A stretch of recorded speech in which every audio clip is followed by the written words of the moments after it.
Sort of. The NBA play-in begins tonight, and that's just as important. So we'll play Fact or Fiction with Shanae and Marcus. Shanae, if I said tonight is a must-win for the Warriors so they avoid OKC, is that fact or fiction? That is straight up facts, Greeny, because running into OKC is like running into a defensive buzzsaw. But don't sleep on their offense as well. They outscored their opponents by 13 points per game, the greatest point differential we've ever seen. And all teams with something like that have won a title. So yes, on both ends, they're the worst team to see in the Western Conference. Marcus, how worried are we about a Warriors team, particularly a little banged up, Jimmy Butler, Steph Curry? I think these guys know what they need to get to this game, right? I know they know exactly how much is at stake. I think both of those guys will be ready. Two tough guys that's ready to take on that. You think they will play and they will play well? Yes, sir. All right, fair enough. Let's go to the next one. Marcus, this one is for you. If I said no team is going to challenge the Thunder in the West, is that fact or fiction? I got to be fiction. I think it's multiple teams, right? I think the Clippers, I think Denver, I think the Warriors, I think they all can challenge the OKC. They've been a really good regular season team, but this is the playoffs. All that goes out the window. And don't forget about the Los Angeles Lakers. I know you gave love to the Clippers, but the Lakers have two of the greatest playoff performers in basketball in history, in LeBron James and Luka Doncic. Can you imagine if the game or the series comes down to one or two possessions? The IQ that LeBron has, the just moxie that Luka has, those two are phenomenal. So I think that would be a good matchup as well. Lakers, what do you say, Clippers? Nuggets. I was cheating by even asking the question. I know Marcus doesn't think OKC is coming out. Shanae, I feel like for a while now we've been talking about the West like it was the West, the OKC Invitational. Mm-hmm. We'll get back to that as we go, but let's go to the last one. Shanae, if I said the Knicks are going to lose to Detroit in round one, is that fact or fiction? That's fiction. I'm just going to do that as a wellness check for you, Greeny. That's fiction. A lot of people are very high on the Pistons, which I am, and I do think that the Knicks are concerned because Cade Cunningham has had his way against them. 31 points, 8 assists, but more so, the Knicks have two superstars in Brunson and Towns, and I believe Towns is the separator, shooting 42% from three. All right, Marcus, I just need you to know that, like, everyone who works in this room, all the people you see behind the cameras and everybody else are crazy Knicks fans. I know it. So they desperately want to hear this from you. Are the Knicks going to get out of this first round and at least get their crack at Boston? I love New York, right? Let's just get that out the way. I think this will be a dogfight, but I think it's going to come down to a home court advantage. Playing in New York, in the Garden, in the playoffs, as we spoke about, is tough. This is a young team. Detroit, I love what they've done during the regular season, but I don't know if they have enough to win this series. Are the Knicks a team that can elevate? Like I don't know if there's a step.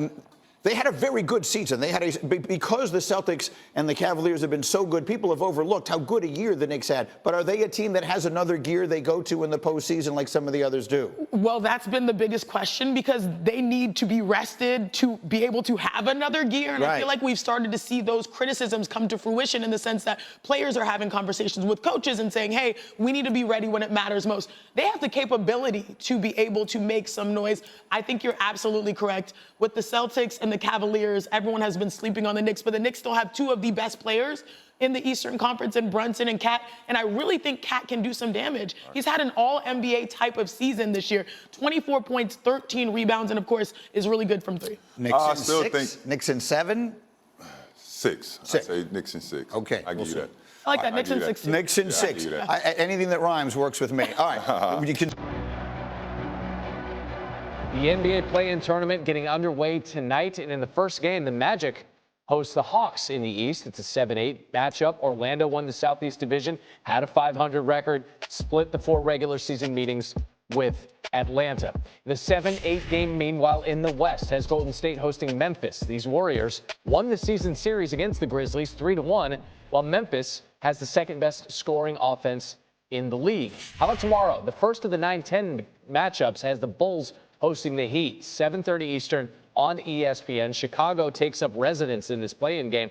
The Bulls swept their 3 regular season meetings with Miami. They're 8-2 against the Heat over the last 3 seasons. Second game, Mavericks Kings in Sacktown, 10 Eastern on ESPN. Sacramento swept the 3 regular season games against Dallas.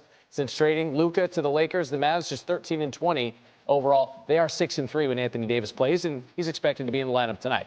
The winner of tonight's Warriors-Grizzlies game gets the Rockets in the first round. The top-seeded Thunder await the second team to advance from this play-in tournament. OKC, the heavy favorite to win the West overall, not just the first round, at -150. over at ESPN Bet. Lakers host the Timberwolves Game 1 Saturday night on ABC. Bobby Marks is back with us. Bobby, Luka torched these Timberwolves in the Western Conference Finals last year. That was in Dallas. Now he's in L.A. How can the Timberwolves contain him this time? Yeah, it's pick your poison, right, Randy? I think you've got to make him turn into a jump shooter. You say, wait a minute, he made that big shot over Rudy Gobert last year, but I think the body of work this year against Minnesota, 41% from the field, 30% on threes. When you look at it, he is at his best getting to the rim. 79% getting to the rim on layups here. Turn him into a jump shooter, try to get the ball out of his hands, but there's really no way to stop him totally. You just got to slow him down here. Do the Lakers need LeBron to be the best player in this series? They don't, but they need him to be the closer. And I'm just going back to that Dallas game last week. It reminded me of like a 4x100 team when you basically had Luka set the tone, and then you had Hachimura and Austin Reeves basically in the middle. And basically LeBron finished the game for you. And now is as fresh, coming off a back-to-back, that I've seen LeBron James in a long time. So if he's your closer, they're going to go pretty far in these playoffs here. For the first month after the Luka Doncic trade, the Lakers were among the best defensive teams, not only in the Western Conference, but in all of the NBA. Since then, they've come back to the pack a little bit. Which Lakers defense do you expect to show up in this series? Well, I think it's going to be the same Lakers defense that we saw right after the All-Star break that ranked in the probably top two in defensive efficiency here. It's going to be interesting, though, as far as what the size of Rudy Gobert, how do you kind of mitigate that? They're a big team. Well, you got Naz Reid and you got Julius Randle. Second chance points, can't get beat on the boards. They're 26th in rebounding, this Lakers team, where Minnesota is right in the middle of the pack here. We're just bonding fathers and sons so far on SportsCenter. Peter Schrager, our NFL guy, our new best friend, earlier just said that his son watches before he goes to school. His son's 8 years old. You have a kid in school as well. He's just in college. Do you want to go ahead and espouse his fandom for this program as well while you're with us?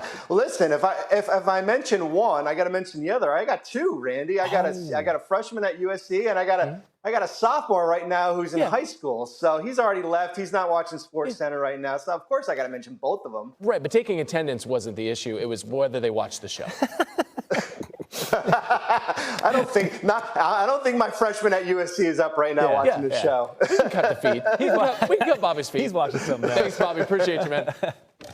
Thanks, guys. Appreciate You it. need to watch this. It's the top plays. Tại vì Dạ rồi, rồi đã quay trở lại với kênh của mình. Ngày hôm nay mình sẽ tiếp tục hướng dẫn các bạn làm vòng. Và hôm nay của mình sẽ có tiêu đề là Cảm thấy nào nghĩ được cánh rừng. Mọi người, hôm nay vòng của mình sẽ có tiêu đề là vườn hoa. Bây giờ mình bắt đầu nhé. Thì em có vai trò, em có vai trò. Vì sao mà với anh? Tại vì sao? Đây đây, vì Mất tự yêu. tham khảo mẫu váy dài để hôm nào mặc đi ăn cỗ này. Thôi. Mà cái như không chị mặc ấy. Không chị mặc là cái nào? Không chị mặc là cái nào? Cái hồng hồng. Có cái nào em chả nhớ nhé. Hả? Sao em không nhớ nhé? Mặc thử nha. Thôi phải mặc váy dài em mới dám mặc. Đúng rồi. Đâu không chị em? Điện thoại. Để đâu? Đúng cái mũ à? Có.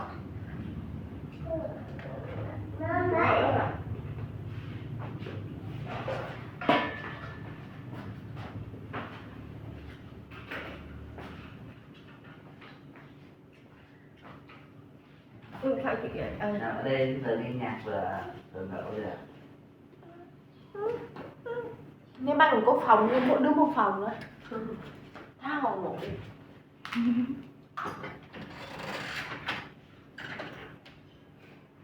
Làm sao quên được khi bóng ơi. Vẫn này. Mọi người, màu hồng đây, màu hồng này nhé. Cái này sẽ là màu vàng.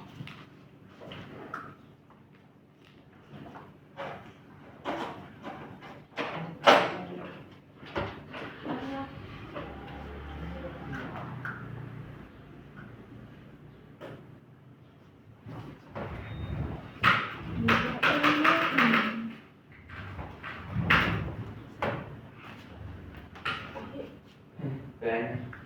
thể nào biết được liệu năm sau có thể gặp lại nữa. Làm trò. Cái gì? Làm trò à? Ê, khi giờ mà không ấy thì là mất bạn chứ còn gì nữa, sắp học xong rồi. Có thể tập quên. Má phải đợi tới cho đến cuối cùng chỉ biết ôm nỗi buồn lặng.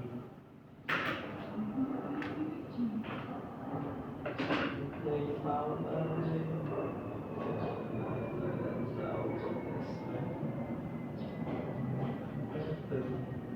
Thương để rồi một mãi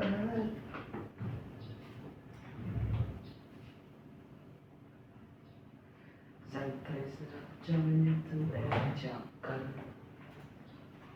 chấp nhận phút ở cạnh ai để rồi